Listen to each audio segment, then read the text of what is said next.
বন্ধুরা, কেমন আছো তোমরা সবাই? এসএম রূপকথা চ্যানেলের নতুন একটা ব্লগে তোমাদের সবাইকে অনেক অনেক ওয়েলকাম জানাচ্ছি। আশা করছি তোমরা সকলে ভালো আছো। আমিও কিন্তু বেশ আছি তোমাদের আশীর্বাদে। আর আজকে হচ্ছে রবিবার, আর এখন ঘড়ির কাঁটাতে বাজে ঠিক 7:30 মতো। চলো তবে এখন থেকে তোমাদেরকে সাথে নিয়ে আজকের ব্লগটা স্টার্ট করছি। আই হোপ তোমাদের ভালো লাগবে। পুরো ব্লগটা জুড়ে আমার সাথে থাকার অনুরোধ করছি। জানি সম্পূর্ণ ভিডিওটা হয়তো সবাইয়ের ভালো নাও লাগতে পারে, আর আমি ভিডিওতে ভিউ আনতে পারছি না কারণ টাইম মেনটেন করতে পারছি না, আর ভিডিও সব দিন দিতে পারছি না। ওই জন্য তাও ভালো লাগার জায়গা তো ছাড়তে পারছি না। যাই হোক, যতটুকু ভিউ আসে তাতেই আমি খুব খুশি। আর মাঝে মধ্যে যে একটা দুটো কমেন্ট পাই তাতে আরও উৎসাহিত হয়ে পড়ি ভিডিও বানানোর জন্য। যাই হোক, চলো সকালবেলার কাজকর্ম তো শুরু করে দিয়েছি। সকাল সকাল ছেলেটাকে ওর ঠাম্মার কাছে দিয়ে দিয়েছি। আর ছোটুর রাত্রিবেলার থেকেই জ্বর এসছিল, জানি না কেন প্রচণ্ড জ্বর এসছে। আর এখন তো ওয়েদার চেঞ্জ হচ্ছে, ওই জন্যই হয়তো জ্বরটা এসে থাকবে। তো ও সকাল থেকেই ঘ্যান ঘ্যান করছিল, তাই মার কাছে ওকে দিয়ে আর আমি ঘরের কাজগুলো সেরে নিচ্ছি। আর দিন শেষে যদি বিছানাটা না পরিষ্কার করা থাকে না, তাহলে দেখবে যেন মনের মধ্যে কোনো শান্তিই থাকে না। ওই জন্য ঘুম থেকে ওঠা মাত্রই বিছানাটা ক্লিন করে নিলাম। নিয়ে এখন ঘর বাড়িটা ভালো করে ঝাঁটপালা দিয়ে নিচ্ছি। আর যে স্ট্যান্ড ফ্যানটা ছিল ওতে না বেশ ভালোই ময়লা আটকেছে। কদিন আমারও শরীরটা খারাপ ছিল, ওই জন্য ভিডিও দিতে পারিনি, আর তার উপরে জিনিসপত্রও ক্লিন করতে পারিনি, তাই একটু নোংরা পড়েছে। তা ভাবলাম স্ট্যান্ড ফ্যানের যে জালগুলো আছে ওইগুলো একটু তুলি ব্রাশ হয় না, তাই দিয়ে একটু পরিষ্কার করছিলাম। তা অনেকটাই সময় লাগছিল। সামনের দিকটা পরিষ্কার করেছি, আর পিছনের দিকটা এখনও বাকি আছে, ওই জন্য ভাবলাম ওটা পরে করে নেব। আর বেলাও বেড়ে চলেছে, ছোটুকেও কিছু খাওয়াতে হবে, ওষুধ খাওয়াতে হবে। আর ছোটুকে দোলনায় দিয়ে দিলাম, ও ঘুমিয়ে পড়েছে। আর গায়ে কিন্তু বেশ জ্বর আছে, এখনও ওষুধ পেটে পড়েনি। দেখি ডাক্তারবাবুকে ফোন করেছি, কখন আসে বাড়িতে, আসলে ওষুধ দিয়ে যাবে, তারপরে ওকে খাওয়াবো। তো চলো, তার মধ্যে এখন ভাতটা বসিয়ে দিলাম, আর ওদের দুই ভাইয়ের জন্য একটু রুটি বানিয়ে দেব। আর সকালবেলা একটু দুধ রুটি হোক বা চিনির জল দেওয়া রুটি খেলে না পেটটাও ভরা থাকে, আর খিদেটাও অনেকক্ষণ পায় না। ওই জন্য সব মেজে রাখা জিনিসপত্রগুলো জায়গা মতো রেখে দিয়ে আর নিজের জন্য একটু গরম জল আর একটু চা বানিয়ে নেব।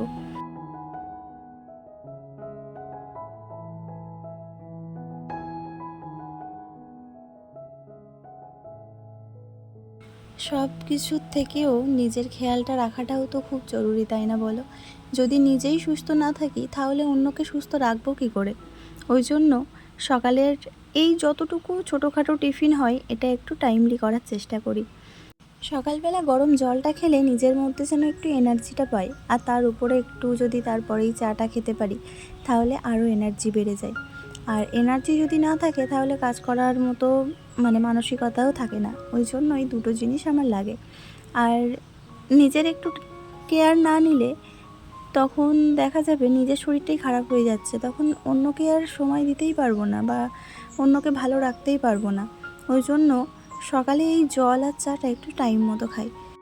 আর নিজে ভালো থাকলে দেখবে অন্যদেরকেও ভালো রাখতে তুমি পারছো। আর নিজে যদি খারাপ থাকো তাহলে অন্যদেরকেও শান্তি দিতে পারবে না, ভালো রাখতে পারবে না।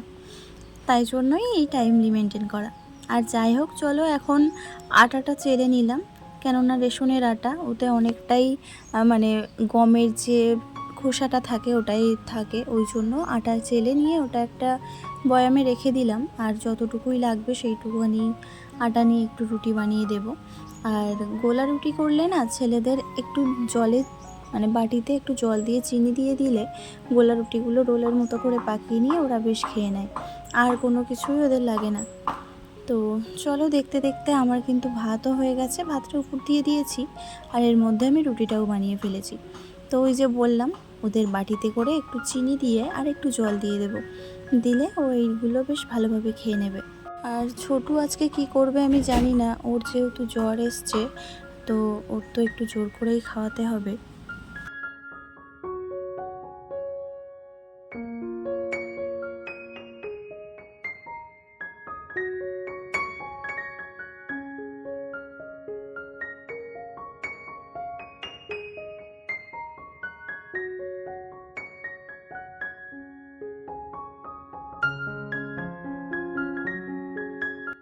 দেখলেই যে দুই ভাইকে খেতে দিয়েছিলাম, অয়ন ওকে একটু গালে দিচ্ছিল, খাচ্ছিল, কিন্তু পরে আর একদমই খেতে চাইছিল না।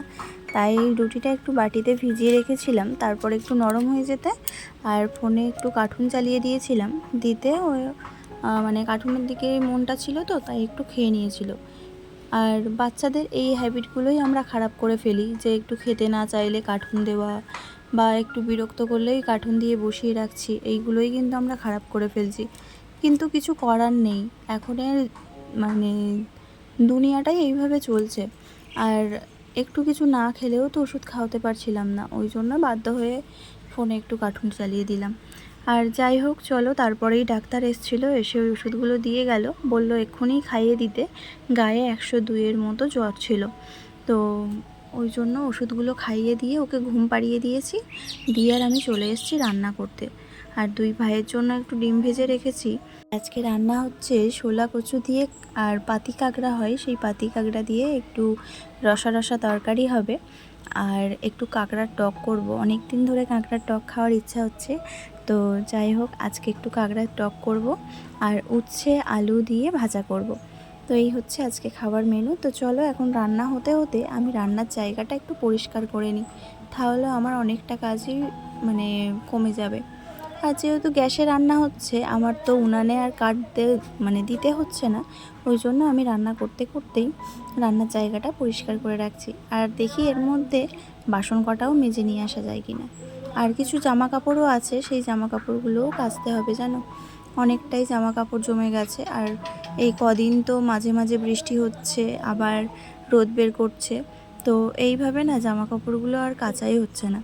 যখনই জামা কাপড় কাচতে যাই তখনই আকাশটা মেঘলা করে আর বৃষ্টি শুরু হয়ে যায় মাঝে মধ্যে। আবার একটু জামা কাপড় কাচার যখন টাইমটা ছাড়িয়ে যায় বা 2-2:30 বেজে যায়, তারপর থেকে দেখি ঝলমলে রোদ, ওই জন্য আর জামা কাপড়গুলো আর কাচা হচ্ছে না। তো দেখো জামা কাপড় এক বালতি হয়েছে, সেগুলোকে বালতিতে সব ভিজিয়ে রেখেছি, আর এদিকে এই বাসনগুলো সব মেজে নেব। আর ছোট কিন্তু এখনও ঘুমাচ্ছে জানো তো, একটু শরীরটা খারাপ থাকলে না ও একটু ঘুমায় বেশি করে, আর এতে করে আমার সুবিধাই হয়, কাজগুলো আমি সেরে নিতে পারি।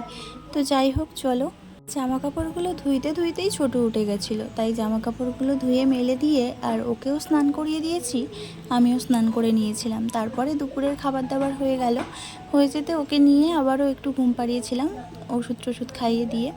তো এখন বিকাল 5টা বাজে ঘড়িতে। আর আমাদের এখানে তো 2 দিন বাজার থাকে, রবিবার আর বৃহস্পতিবার। আজকে হচ্ছে সেই রবিবার, আর আজকে আমাকে বাজারে যেতে হবে, তাই ঘর বাড়ি আর উঠোন সব কিছু ঝাঁটপালা দিয়ে গুছিয়ে রেখে আর চলো বাজারে চলে গেলাম।